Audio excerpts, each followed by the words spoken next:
మనకి పాము కనిపిస్తే ఏం చేస్తాము? సాధారణంగా భయపడి పారిపోవడం, ఇంకొంతమందయితే దాన్ని తరిమి కొట్టడం, చంపడం అలాంటివి చేస్తూ ఉంటారు కదా! కానీ ఈరోజు ఒక మహారాజు ఆ పాముని కాపాడడానికి తను ఎలాంటి త్యాగం చేయడానికి సిద్ధపడ్డాడో తెలుసుకుందాము. అతనే జీముఖ వాహనుడు. ఇవాళ జీముఖ వాహనుడి కథ తెలుసుకుందాము. వెల్కమ్ టు కథలు చెప్పుకుందాంరా. అనగనగా ఒక ఊరిలో ఒక రాజు ఉండేవాడనమాట. జీముఖ కేతువు అనే రాజు ఉండేవాడు.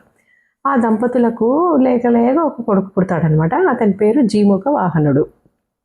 అతన్ని చాలా గారంగా పెంచుకుంటారనమాట. అబ్బాయి పెరిగి పెద్దవాడయిన చాలా రోజుల తర్వాత పుట్టేటప్పటికి చాలా గారంగా పెంచుకుంటారు. అతను పెరిగి పెద్దవాడవుతాడనమాట. పెద్దవాడై మంచి విద్యాభ్యాసం చేస్తూ చాలా సున్నిత మనస్కుడు అనమాట. ఎవరిని నొప్పించకుండా అందరితో సఖ్యంగా అలా ఉంటూ ఉంటాడనమాట.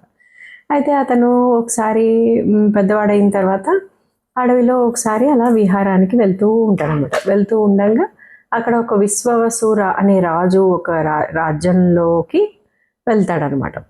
వెళ్ళినప్పుడు అక్కడ ఒక అందమైన అమ్మాయిని చూస్తాడు. మలయవతి అనే ఒక అందమైన అమ్మాయిని చూస్తాడనమాట.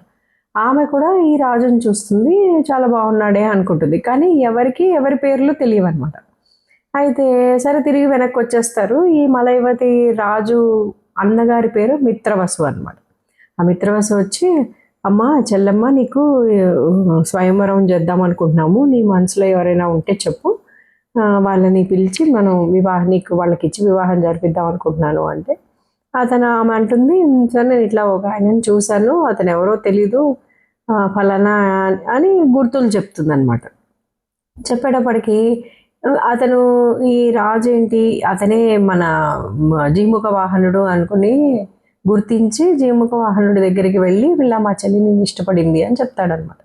కానీ జీముఖ వాహనుడికి అతను అడవిలో చూసిన అమ్మాయే ఈ మిత్రవసు అన్నది తెలియక, లేదు నేను అడవిలో ఒక సుందరిని చూశాను, నేను ఆ అమ్మాయిని వివాహం చేసుకుంటాను అని చెప్తాడనమాట. చెప్తే అయ్యో అనుకుని వెనక్కి వచ్చేస్తాడు అతను వాళ్ళ అన్నగారు. వచ్చి అమ్మాయి ఇట్లా వేరే అమ్మాయిని చూశాడట అంటే, ఎక్కడ చూశాడు ఏంటి అని అడుగుతుంది అనమాట. ఇలా ఫలానా అడవిలో చూశాడటంటే, అయ్యో అది నేనే అన్నయ్య, నువ్వు వెళ్ళి మళ్ళీ మాట్లాడు అంటే, సరే మళ్ళీ వెళ్ళి మాట్లాడితే జీముఖ వాహనుడు అవునైతే సరే అని చెప్పి వాళ్ళిద్దరు వివాహం ఖాయం చేసుకుంటారు అనమాట. అలా అంత హ్యాపీగా ఉండి వివాహం చేసుకుందాం అనుకున్న టైంలో ఒకసారి ఏమవుతుందంటే, మళ్ళీ అదే అడవిలోకి ఆమెని కలవడానికి వస్తాడనమాట జీముఖ వాహనుడు. కలిసి తిరిగి వెనక్కి వచ్చేస్తూ ఉండగా ఒక చోట ఇంతెత్తు ఎముకల గుట్ట, ఎముకలు కాదు సంథింగ్ ఒక బూడిద లాంటి గుట్ట అనమాట. ఇంతెత్తు గుట్టలాగా కనిపిస్తుంది. కనిపించినప్పుడు అక్కడ ఏంటబ్బా ఇది అని చెప్పి అక్కడ చూస్తూ ఉంటాడు. దాని చుట్టుపక్కల చూస్తూ ఉండగా ఒక ఏడుపు వినిపిస్తూ ఉంటుంది అనమాట. ఆ ఏడుపు విని ఎవరా అని చూస్తే అక్కడ శంఖచూడుడు అనే ఒక పాము ఏడుస్తూ ఉంటుంది అనమాట. అయితే ఇతను సాధారణంగానే ఇతను చాలా స్వతహాగా చాలా మంచివాడు, చాలా సాధు స్వభావం గలవాడు కదా మన జీముఖ వాహనుడు. అందుకని ఆ పాము ఏడుపు చూసి చాలా కరిగిపోయి, అయ్యో శంఖచూడుడా, నీ పేరేంటి అంటే, నా పేరు శంఖచూడు అంటే, ఎందుకు ఏడుస్తున్నావు మరి అంటే, ఏం లేదు, విష్ణుమూర్తి వాహనమైన గరుత్మంతుడు రోజు మమ్మల్ని చంపుకు తింటూ ఉంటే, 4-5 పాములను చంపుకు తింటుంటే మేమే రిక్వెస్ట్ చేశాము, ఇట్లా రోజు ఇన్ని పాముల్ని కాదు, మాలో మేమే ఒకళ్ళం వాలంటరీగా వచ్చి నీకు బలవుతాము, అలా మమ్మల్ని నువ్వు ఆహారం తీసుకుని వెళ్ళిపో, ఇంకా రెండో పాముని చంపకు అని చెప్పాము. అలా రోజు ఒక్కొక్కళ్ళని తింటూ ఉంటాడు వచ్చి. రేపు నా కొడుకుని తినే రోజు, అందుకని చాలా బాధగా ఉంది అని ఏడుస్తూ ఉంటుంది అనమాట. అయితే చాలా కరిగిపోతాడు అనమాట జీముఖ వాహనుడు. అయ్యో ఇదేంటి గరుత్మంతుడు అంత బలమైన పక్షి, పాపం పాములన్నిటిని ఇలా చంపుతున్నాడా అని చెప్పి చాలా బాధ వేసిస్తూ ఉంటుంది. మర్నాడు ఏమనుకుంటాడంటే, సరే ఉండి గరుత్మంతుడితో మాట్లాడదాం అని చెప్పి వెయిట్ చేస్తాడనమాట. మర్నాడు గరుత్మంతుడు వస్తాడు మామూలుగానే. వస్తూ ఉంటే వీళ్ళందరూ భయపడిపోతూ ఉంటే జీముఖ వాహనుడు అంటాడు, వద్దు మీరు ఎవరు వెళ్ళకండి, ఈసారి నేనే బలవుతాను అని చెప్పి, నేను అన్ని భోగాలు చూసేసాను, నేను రాజుని, నేను అన్ని సుఖ సంతోషాలతో పెరిగాను, అదే ఇట్లా పాము జాతి అంతరించిపోతే చాలా కష్టం కదా పాపం వాళ్ళకి ఏంటి అని చెప్పి, సరే దాని బదులు నేను వెళ్తాను అని చెప్పి అతను పడుకుంటాడనమాట ఆ బండ మీద. అయితే గరుత్మంతుడు వచ్చి బలంగా ఎవరున్నారో చూడకుండా పొడిచి తింటూ ఉంటాడనమాట. తింటూ ఉండగా ఈ విషయము అదే అడవిలో కదా, ఈ విషయము మన మిత్రవసుకు తెలిసి ఆయన పరిగెత్తుకుంటూ వచ్చి, అయ్యయ్యో గరుత్మంతుడా, నువ్వేమో నా కాబోయే బావగారిని చంపుకు తింటున్నావు, నీకు ఇది నువ్వు తినేది పాముని కాదు, ఒకసారి చూసుకో అంటే అప్పుడు ఇలా కింద కొంగి చూస్తే అది చూస్తే తీరా మన జీముఖ వాహనుడు ఉంటాడనమాట. అయ్యయ్యో ఎంత పని అతను ఆల్మోస్ట్ అప్పటికి చచ్చిపోతూ ఉంటాడు, లాస్ట్ కొన ఊపిరితో ఉంటాడనమాట.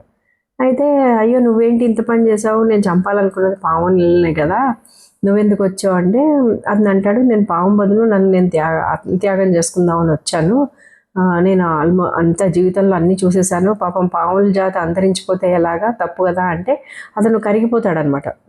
అక్కడున్న పాములు కానీ గరుత్మంతుడు కానీ అందరు కరిగిపోయి ఇంత ఉన్నతమైన వ్యక్తి ఇతను, చాలా గొప్పవాడు, పాము జాతిని కాపాడడానికి అతను త్యాగం చేసుకుంటున్నాడని చెప్పి వెంటనే గరుత్మంతుడు స్వర్గంలోకి వెళ్ళి ఒక అమృత భాండాన్ని తీసుకొచ్చి జీముఖ వాహనుడికి పోస్తాడనమాట. వెంటనే జీముఖ వాహనుడు బతుకుతాడు.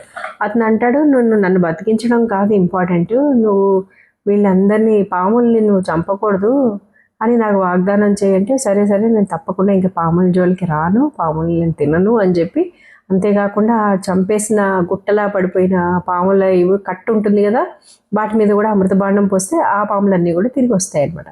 గరుత్మంతుడు ఆ ప్రామిస్ చేసి వెళ్ళిపోతాడు.